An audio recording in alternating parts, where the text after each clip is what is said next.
Hello and welcome, everybody. Hi, folks. Thank you for tuning in to this first ever Teen Science Cafe virtually online here on YouTube. I see so many people on the chat and I see so many viewers who are watching with us live.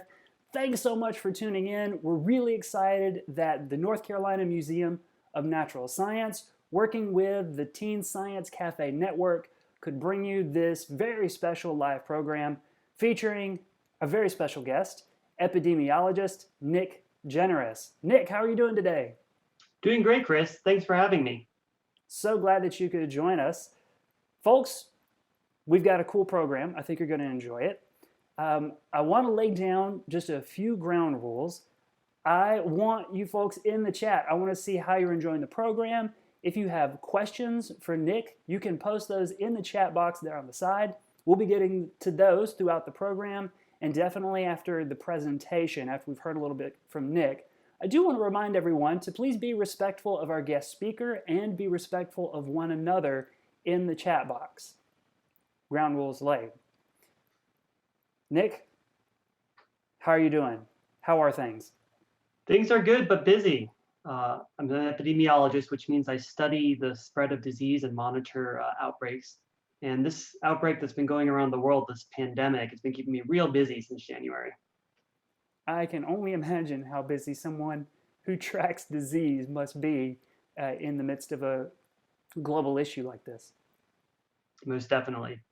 So, being an epidemiologist, someone who's thinking about disease a lot, what are you doing right now? How are you staying safe? So right now, I've been fortunate enough that my job lets me work from home. So that allows me to not have to go out in public as much and thereby helping minimize exposure to the virus. I've also been very cautious in making sure that I wash my hands a lot, thereby, not infecting myself or others that I know. Yeah, I can imagine. I'm glad to hear that you're staying safe. So, where are you located? So I'm in Washington, D.C. currently.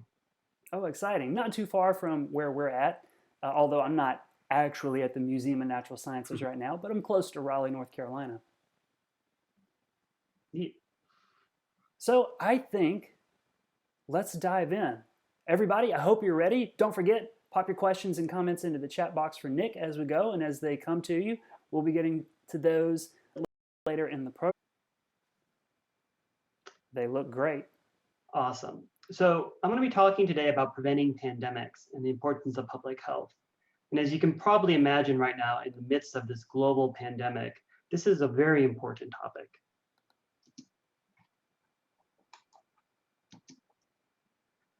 So one of the most important aspects of public health is epidemiology. And I'm an epidemiologist, so this is what I do for a living, and this is what I studied at university. Epidemiology is the study of the distribution, the determinants, and control of disease. And what this means is you study where is the disease, what levels of it are in a population, what causes the disease to happen. And then if you know these things, you can do things to actually control the spread of that disease. And in the context of the coronavirus outbreak that's ongoing, what we're really trying to do is understand where the disease is in our country, what's causing it to spread further, and then trying to work with the government to put controls into place to prevent its further spread. So let's talk about coronaviruses a little bit here. You've probably been heard that term thrown around a lot. So a coronavirus, you can probably guess from their name, is a type of virus, but it's actually a family. So it's not a specific strain. And there's many types of coronaviruses out there. So viruses can cause infection and can cause disease. Not all of them do, but many of them do cause disease in humans. And perhaps what people don't realize about coronavirus is that about 20 to 25% of the common colds, what you get in the wintertime, is actually caused by some sort of coronavirus. Interestingly, if you ever use a Lysol thing to decontaminate something or to clean your house, if you look on the back, it'll say it kills human coronaviruses. Those aren't the current coronavirus, the one that we're experiencing, but it is the same one that actually causes the cold. So this ongoing outbreak is caused by a single strain of coronavirus. And the really wordy name for it, which you don't need to remember, is severe acute respiratory syndrome coronavirus 2. It's a huge mouthful. But abbreviated, it sounds like SARS-CoV-2. Now, I'm not a big fan of this name personally because it sounds a lot like another name that you may have heard out there, which is SARS-CoV. So SARS, or severe acute respiratory syndrome, was actually an outbreak in 2004 of another coronavirus, not the same one that we're currently experiencing, which is partly why I don't like the name because it sounds the same, but they are actually distinct viruses. So we understand here that we have a virus that's causing the disease, but you got to separate what the name of the virus is from the disease that it causes. And these are two separate things. So generally pathogens, so these are your bacteria or viruses, can cause a disease. What a disease is a set of symptoms or conditions that negatively impact someone's health. So if we want to understand the correct terminology behind the virus and the disease, severe acute respiratory syndrome coronavirus 2, or SARS-CoV-2, causes the coronavirus disease 2019, which is what the World Health Organization is calling this disease. And coronavirus disease 2019, when you shorten it, is COVID-19. And so that's the word that you've probably been hearing a lot in the news, COVID. So if you look on the slide there, you can see these are pictures of coronaviruses. I actually think it's kind of a funny looking virus. To me, it looks a little bit like a stress ball. So I put a picture of a red stress ball out there, which is something we probably all need during these times. Interestingly, with this virus, no one had ever seen it before November. And as a result, nobody had any immunity to the virus. So for things like influenza, which we get every year, we do have immunity to it. And that's also why people get vaccines for influenza, so you can get that immunity. But because there's no immunity to the virus, it's rapidly spreading across the world and across the populations within them.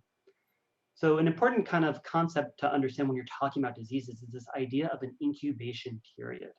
And what this refers to is when you've first been exposed to the virus. So if you're healthy and then you get exposed to someone that maybe is sick with the virus, you're not going to immediately start showing signs. You'll be infected with the virus, but it takes some time before you actually will show signs of the disease. And that duration of period from the exposure to when you first see the clinical signs is called the incubation period. And typically for the virus, we see it's about 5 days, but it can range from as short as 2 to up to 14. So when you probably were reading about some of the quarantine measures, or if you heard the government say that if you've been exposed to the virus, self-isolate for 14 days or for 2 weeks. And the reason why is that you want to basically wait longer than the incubation period to make sure you don't have the disease. So COVID causes some symptoms in people. And when you're infected, it's very nonspecific and very similar to influenza. You get a fever, you get a cough, you get shortness of breath. And for most people, that's all they'll ever experience. So for 80% of the people that are infected with the virus, they only have mild or moderate disease. So it might feel like having a mild flu or something like that. You'll still feel signs, but you're not going to necessarily be severe enough to go to the hospital. However, unfortunately, for about 20% of the people who are infected with the virus, they get a severe illness that requires them to go to the hospital for treatment. Typically, this is Americans that are over 60 and people that have other health issues, things like heart disease or liver disease. Fortunately, teenagers don't seem to be quite as impacted as people that are over 60, but they still can get sick. And so they have to take precautions as well. And what people are very worried is that this causes very severe pneumonia. It causes difficulty breathing in that 20% that has severe illness. And that's when you need to go to the hospital to get the treatment and to get things like put on a ventilator, which will help you breathe. So the duration of illness is highly variable depending on how healthy you are, what health conditions there are, what type of your biology. Some people may have less susceptibility to it, some more so. But typically, if you have a mild illness, you're going to have signs for under a week. However, for those that are severe, it can be a lot more. It can be on the order of 1 to 3 weeks almost. So there is a typo here with the death rate. I apologize. I thought I fixed it in the slides, but somehow that got through. The death rate or the mortality rate, so the percentage of people who are infected with the virus that do get tested for it, ranges from 0.7%, so just under 1%. The slide is 0.07%. That's not correct. It's 0.7% to approximately 3%. That's a fairly high rate, unfortunately, compared to something like influenza, where it's approximately only about 0.1%. But it's also important to realize that those are probably more extreme numbers than the reality, because when they calculate this mortality rate or this death rate, what they're doing is they look at the number of people who have passed away over the total number of people that have been detected for the disease. However, because it's a new disease and it's spreading very quickly, there's a lot of people, and many people that are infected don't have a severe enough signs to go into the doctor. They are a lot of people we aren't counting, so it's probably a lot lower than that number there. So the question is, where did this virus come from? And the answer is nobody really knows.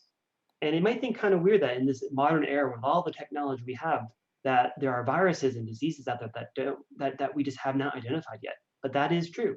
And COVID is known as what is called an emerging infectious disease. So this isn't the first time a disease has emerged from the wild. It's happened many, many times before. Things like SARS, which we talked about, the severe acute respiratory syndrome, which happened in China in 2004. There's the Middle East respiratory syndrome coronavirus, which happened in the Middle East sometime around 2011 or 2012. We do know that this disease likely came from China, but it's not anything unique to China. This could have emerged in other parts of the world. It just was bad luck that it happened there. Infectious disease actually originated in animals. And this process by which an animal disease impacts a human is called zoonosis, or zoonotic transmission. And all that simply means is that an animal disease can infect humans. And one of the questions you may have heard is that people have been talking about bats, like what's the significance of bats to the coronavirus? And the interesting thing is, so bats are mammals, which are biologically similar to us. For example, fish are not mammals. And because that, they do share some underlying biology, which makes it more likely that diseases will jump from them to us. Interestingly, if you look at the entire diversity of mammals in the mammalian species in the world, a quarter of the species are bats. So they comprise a huge percentage of the diversity of mammals on this earth. And they also fly, so they can move very quickly and all over. And we have found that many of these different emerging diseases usually have some sort of transmission involved with bats. So how does this disease spread? Primarily, COVID spreads through what's called respiratory transmission. So COVID is a respiratory virus. So what that means is that when you're infected, it impacts your respiratory system. So this is what you breathe in and out with in your lungs and things like that. And it infects it, and then it causes you to cough or sneeze. And when you cough or sneeze, it's spreading the virus into the air. So you probably see the image of that person coughing there. That's what's causing the virus to spread. And it only lasts for a certain space from you. So you probably have heard the whole social distancing thing of 6 feet. And that's exactly why they set it at 6 feet, because you will cough this stuff out and then it will fall to the ground. Gravity will take it, the little particles in the air, and it'll fall to the ground. And so that's why we want to have that type of distance between people. You also get what is called surface transmission, or the fancy science term is fomites.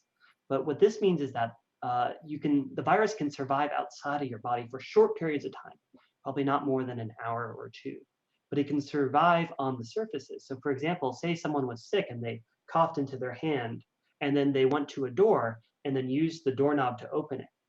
It's possible that maybe after the person had left, the next person who touches the doorknob can touch it, then that person touches their face, and then the virus spreads that way as well too. And that's why you probably have seen guidance about people wearing gloves, coughing into your elbow, or decontaminating your space and avoiding touching things like that. So another interesting aspect of this disease is that it can do something called asymptomatic transmission. So remember how I talked about the incubation period? So when you've been exposed initially to when you're actually showing signs, and there's a duration of time there. It's possible that you can actually transmit the virus when you're not showing any clinical signs of this disease. And unfortunately, that's bad news, because that means that you could be sick and not know it, and then transmitting the virus to other people. So it makes it much more difficult to control. Other diseases aren't like that. Things like Ebola only are contagious when you're showing really obvious signs, which makes self-isolation extremely effective. Unfortunately, for asymptomatic diseases that have asymptomatic transmission, self-isolation is very effective, but not as effective as in other diseases. So another disease and virus that does that is the influenza. The seasonal flu transmits asymptomatically as well too. So an important concept when we're talking about transmission is this idea of a reproductive number. So you might have heard this thrown out there. And it's a concept in epidemiology that is a way of measuring how contagious a disease is.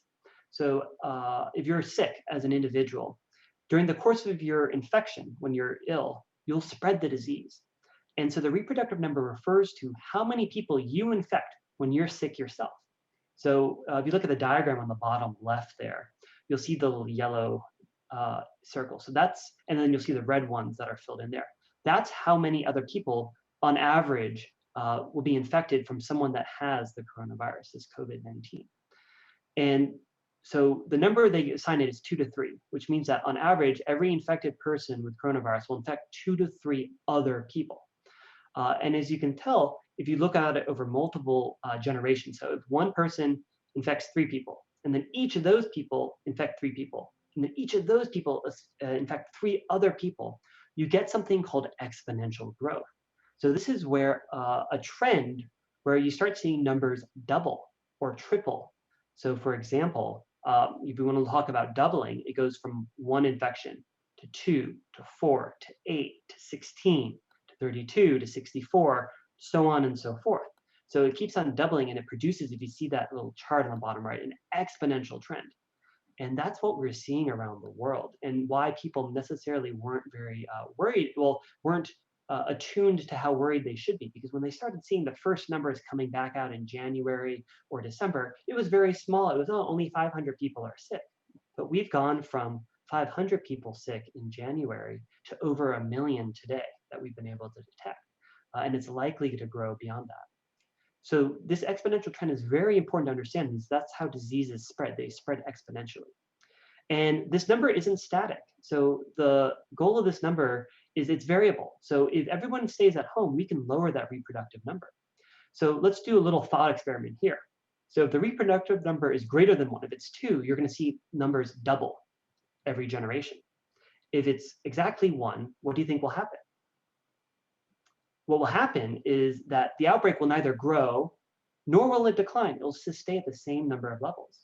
But what happens if we can get that reproductive number below 1? What that means is every individual infects less than 1 individual on average, which means eventually the outbreak will decline and go away and extinguish. And that's the whole goal of all these control measures, is to lower this reproductive number, and it's not a static number. Unfortunately, this outbreak is doubling in the US and kind of around the world between 3 to 5 days. So every number that you're seeing today will be doubled roughly 3 to 5 days. And eventually, at some point, it will burn out when there's no more new cases to infect, or if our control measures are able to bring the disease under control. So for many, this disease will resolve naturally, and you don't have to worry about things. There is no medication or vaccines that are currently out there for it. Despite, if you heard anything that's fake news, there's promising candidates, but we don't have anything that's been approved or scientifically shown to work currently. And what they're doing right now is really treating symptoms and conditions. So if you have a fever, they treat that. If you have trouble breathing, they work on a ventilator. And as I mentioned, one of the for people that get really ill, severe pneumonia, they have trouble breathing, which deprives the body of oxygen and weakens it and eventually causes them to die. And so that's one of the greatest needs, that we need ventilators to treat that. So how can you protect yourself? First of all, if you think you may be sick, call your healthcare provider. It's very important that you reach out with them and schedule a time to see them. Generally, you want to avoid exposure to the virus. So this is a high-level principle, and you can do things like washing your hands. So even just the act of washing your hands thoroughly with soap or hand sanitizer actually destroys the virus. And what's happening there is that, remember that ball that we saw there? Is that the soap and the alcohol is actually degrading the coat on the virus and destroying it. Avoid close contact with people. Remember how I talked about that respiratory transmission? If you avoid contact by 6 feet when you're out in public, you can avoid getting that respiratory transmission. And also clean and disinfect your home. So, when you come back, make sure that you wash off your countertops after you've done things on them. That way, you don't get any sort of surface transmission. So how can you protect others? So again, if you are feeling sick, please call your healthcare provider and seek their guidance. But generally, if you're ill, please stay at home. So that way you can avoid exposing other people. So COVID can look similar to flu, as I mentioned. It's very hard sometimes to tell the difference. If you are coughing or sneezing, please use your elbow. That way you don't put it on your hand and then touch other things. So you can help prevent further surface transmission as well as further respiratory transmission. And if you are sick, wear in public, wear a face mask. That way, if you cough or sneeze, it only gets kind of contained in your mouth, in your face, not out there. And again, you also want to clean and disinfect your house if you're able to do so.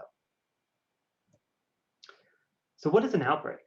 So an outbreak refers to when we see a sudden increased number of cases of a disease in a particular place and time. And generally what it means is that there's a lot more higher disease levels than what you would expect above the baseline. And what does a baseline mean? It means what you'd expect to see normally in the course of affairs. Uh, but it's actually a real challenge to figure out and count how many people are sick in a population. And that's why we need something called public health surveillance. So these are all the people working at hospitals, for public health laboratories, for the county or the government. And what I used to do, where you basically work to understand how many people are sick in your population. And if you can monitor these levels, then you can monitor when and where you're seeing high levels of disease, which can inform what you do. And one of the most important parts of this public health surveillance is testing. So you probably have heard about this testing out there, and there were some issues with the rollout. So what they're doing to test for the coronavirus is that they're using a test called RT-PCR. The big scientific term is up there, but if you hear the term PCR, this is what it means. Essentially, they're looking for a unique genomic signature of the virus. So they'll take a sample from you, from your mouth or from your nose, and then they'll run a test on it, looking to see if there's genomic material from the coronavirus in that sample. And if there is, the test will be positive, and then you can count that as a case, and then you can refer them to medical treatment. So initially, there was a problem with the rollout of the test, and part of this had to do with that no one had seen this virus before November or December. Remember how I said this was an emerging disease? And so they had to design a completely new test. And unfortunately, when they shipped out that test to all the different states and hospitals, there was an issue with it, so they had to spend some time fixing on it. Fortunately, they did resolve it, and now the testing has been scaled up, so we're able to detect where the disease is and how many people are sick.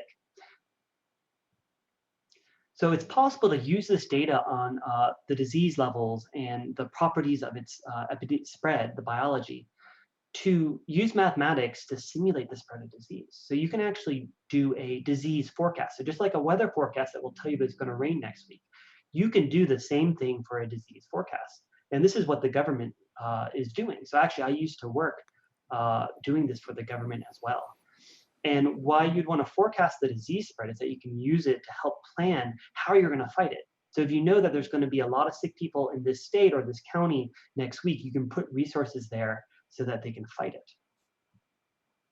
So talking a little bit about the response, the US response to COVID.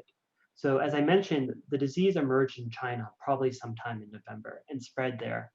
The first case came to the United States in early January and likely was from a traveler who visited China. So once we recognized that we're starting getting cases being imported from China, the US government implemented travel restrictions to prevent people traveling back and forth. And this was meant to buy time, so to speak. And so what that means is that by preventing the travel, the infection would move to the US slower. And that extra time gave states and cities and people to stay at home so they don't spread. At the same time, they were working with hospitals to get them the supplies they need. As I mentioned, unfortunately, in February, the rollout was a bit delayed of the test, but they started ramping it up dramatically, which is why we're seeing so many more cases, that and the fact that the disease is spreading too. So the biggest issue the country facing right now is hospital capacity. There's simply, given how contagious it is and how quickly it's spreading and how many people are becoming infected, there doesn't seem to be enough hospital capacities to treat all infected patients. And what this means is that if you can't provide the proper medical care to people who are infected, you will see increased mortality. So that means you'll have people that will be more likely to die as a result.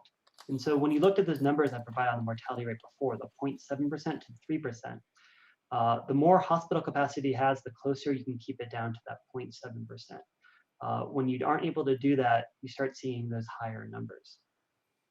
And in particular, when we need the hospital capacity, what I mean by that is the ability to treat infected patients. It's a whole slew of things. You need things like more space, so you can put more beds in there. And if you have more beds, you also need more intensive care units. And with those two things, you'll need more staff, like nurses and doctors and other healthcare professionals to work that. And if you have more staff, you need more protective equipment for them, this PPE that you might have heard, personal protective equipment. These are your gloves and your mask and the face shields. To protect the healthcare workers.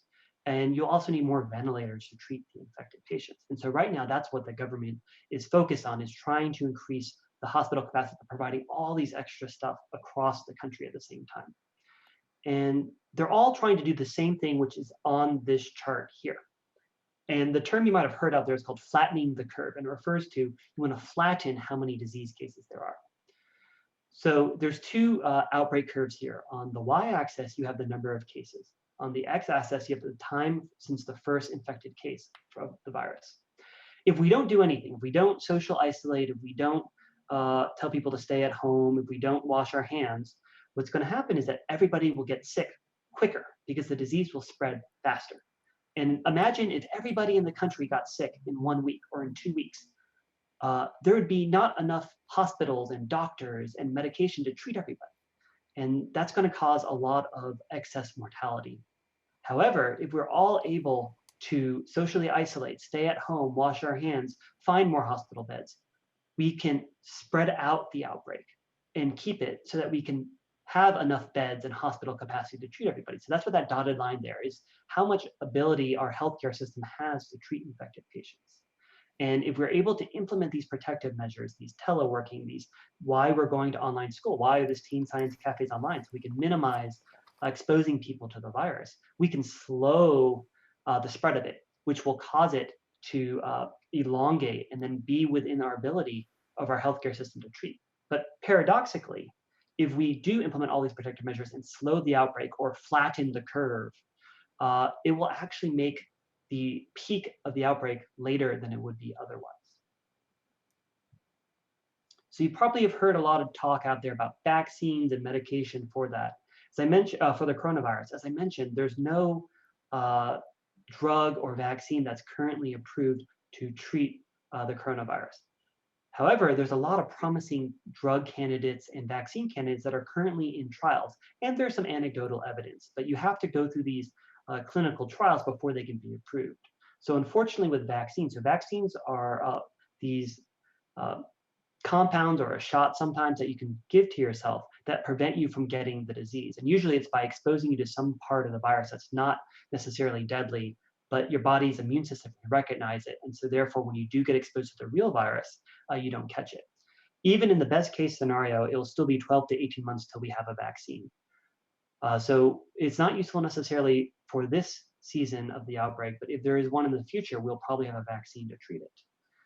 And there's also antivirals, which is a type of medication, just like it sounds. It's antivirus, antiviral. It's like an antibiotic, but for viruses. Unfortunately, generally antivirals don't work as well as antibiotics. So usually they don't cure you outright. However, they can sometimes lessen the severity of the disease or shorten the duration of the illness. So right now, scientists around the world are working day and night to find these types of treatments that we can give out.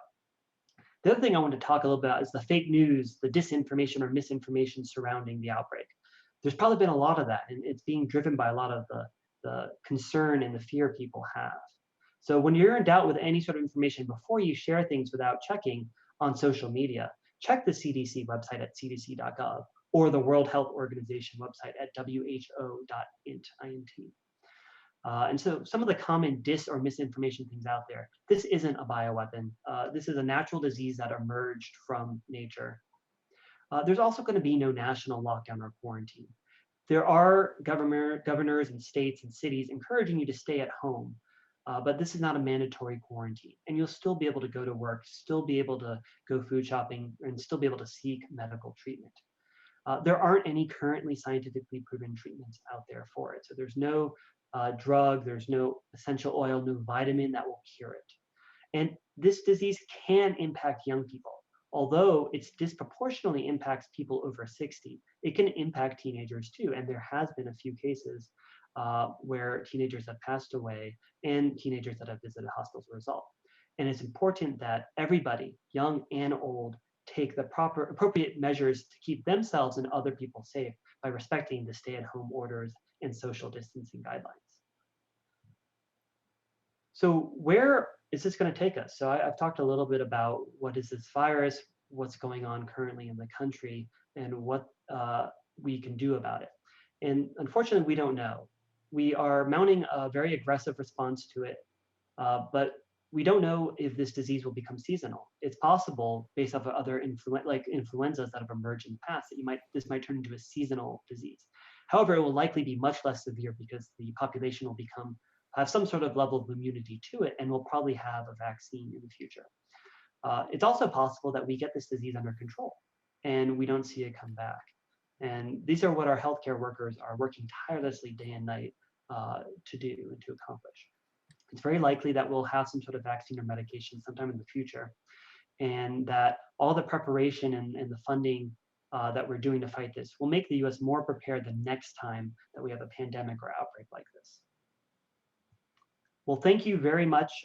Do you have questions? This is the end of my very brief talk. Thank you very much, Nick. Really appreciate it. My pleasure. So let's see, you can, click out of the screen share. Alrighty. Let's go back. And let's get into some questions. Again, folks, if you've thinking of more questions, you can post those in the chat. Although the chat's been blowing up, I'm seeing a lot of really great questions. And I think we'll just sort of jump right into them. If you joined us midway through the program, my name is Chris Smith. I'm a curator at the Museum of Natural Sciences in Raleigh, North Carolina. And our guest today is Nick Generous, an epidemiologist. So Nick, one of the first questions that I saw pop up, and that I think you probably answered early on in the talk, but let's get back to it for folks who maybe joined us later, is how long has this particular virus been active? So it was, retrospectively, we've learned that it was first identified sometime towards the end of November or early December in China.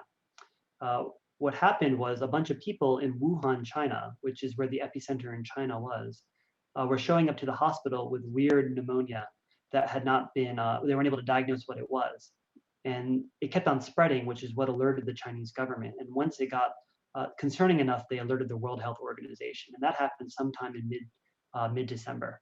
And it was about that same time that we started paying attention to this disease. And Andrew had a good question. Is the virus mutated? How did we get this particular coronavirus? Well, that's a complicated question. So there's a couple different aspects of it. So I'll talk about the emergence of this thing and whether it's from a mutation or not. So the word mutation gets thrown around a little bit differently in the scientific community than it does in the public. So viruses and diseases, because they live such short periods of time, they're always reproducing, are constantly mutating all the time. And the vast majority of the mutations are harmless. They don't do anything. Occasionally, a virus will mutate, and it'll mutate in such a way that makes it transmissible amongst humans. And this is what happened initially on, is that it was transmitting in animal populations likely. This is an unknown virus. We don't know 100% sure, but this is what we think happened. And then some mutation occurred that let it jump to humans. And this isn't, it's a unique event because this virus is much more transmissible than most. But these types of emerging diseases where it jumped from animals to human happens all the time. There's many different cases of that. The second question, which you could answer that same one you asked me, or a second way you can answer that, is that because this is a virus and it's infecting all these different people, it's mutating all the time. But these mutations don't necessarily impact how deadly it is or how transmissible it is. It's just natural variation that you see with the virus. And so when a scientist talks about mutations, don't think of it necessarily meaning it mutates to be deadly or something like that. It just simply means there's some change in the genetic material of the virus. Oh, okay. Okay, I see. Another question. Lots of folks are asking this question or some version of it.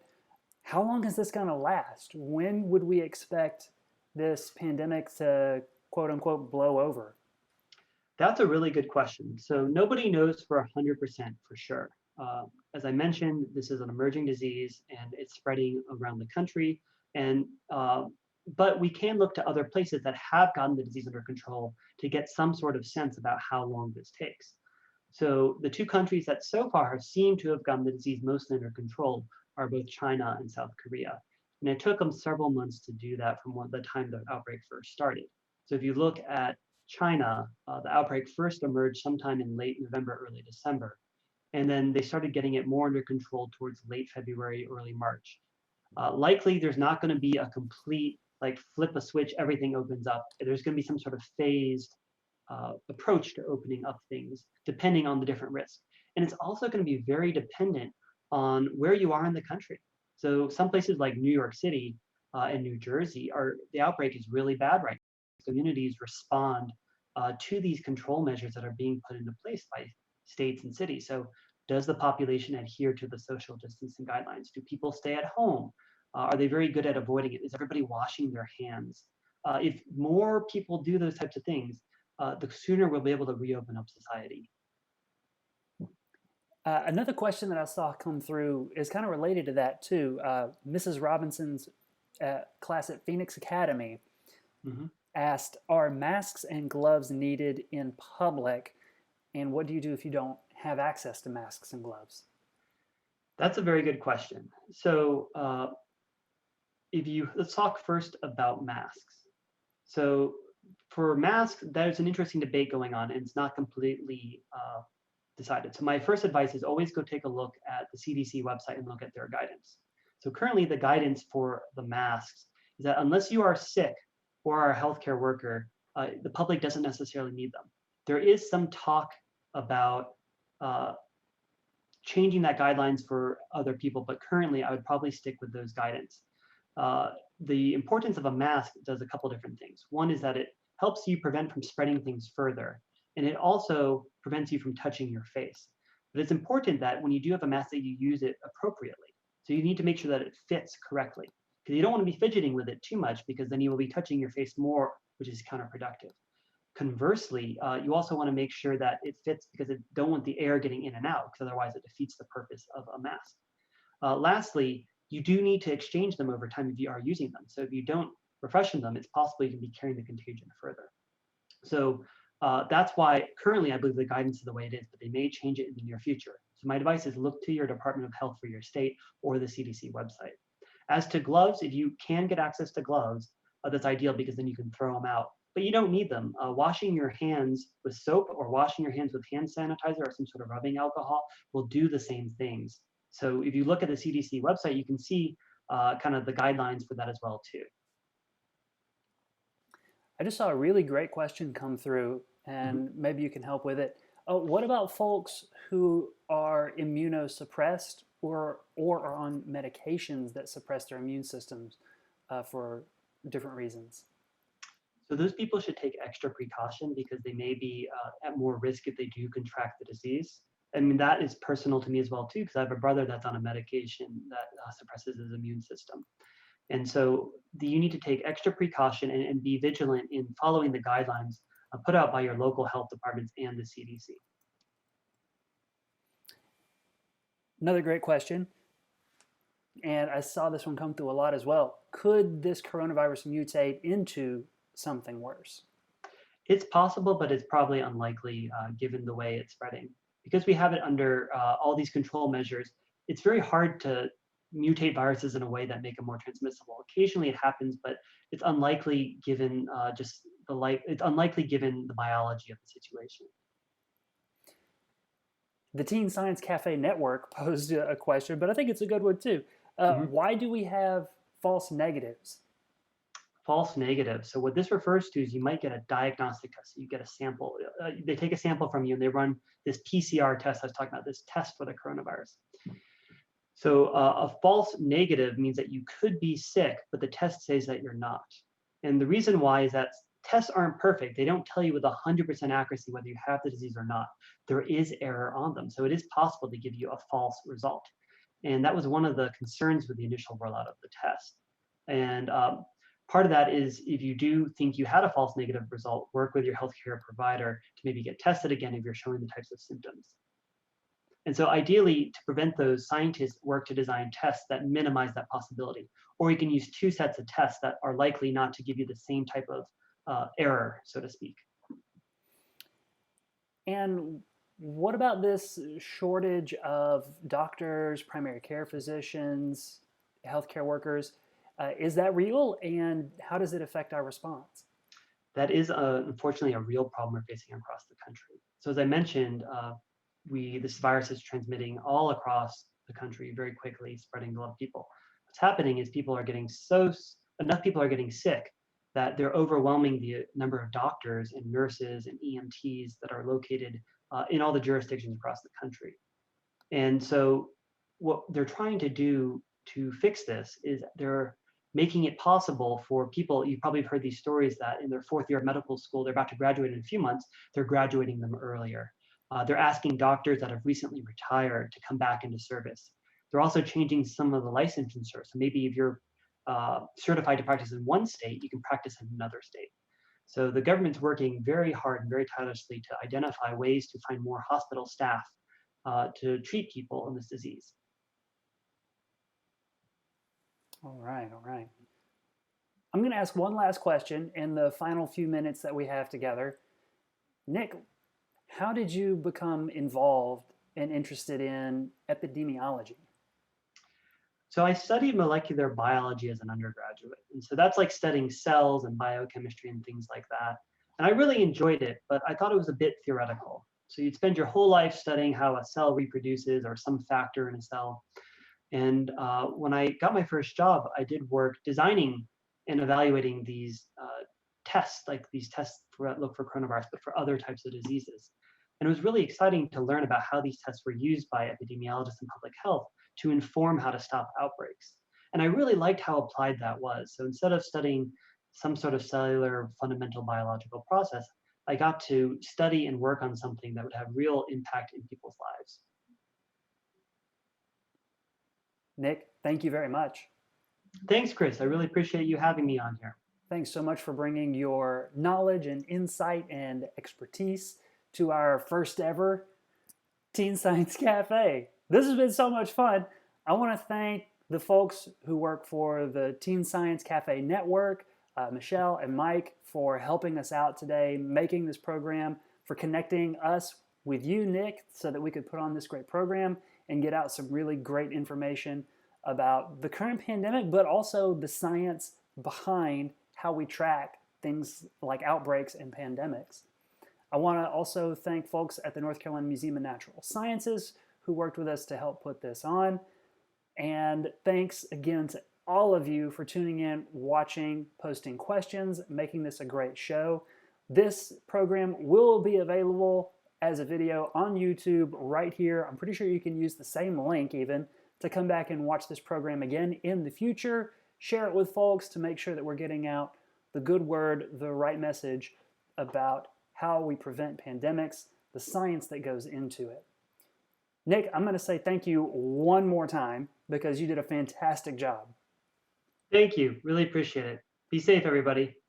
Be safe, everyone, and tune in, stay in touch with your Teen Science Cafe organizers for hopefully future events that are coming up soon. Connect with us at the North Carolina Museum of Natural Sciences. We're on Facebook, Twitter, Instagram, or visit naturalsciences.org as well. Until next time, bye everybody.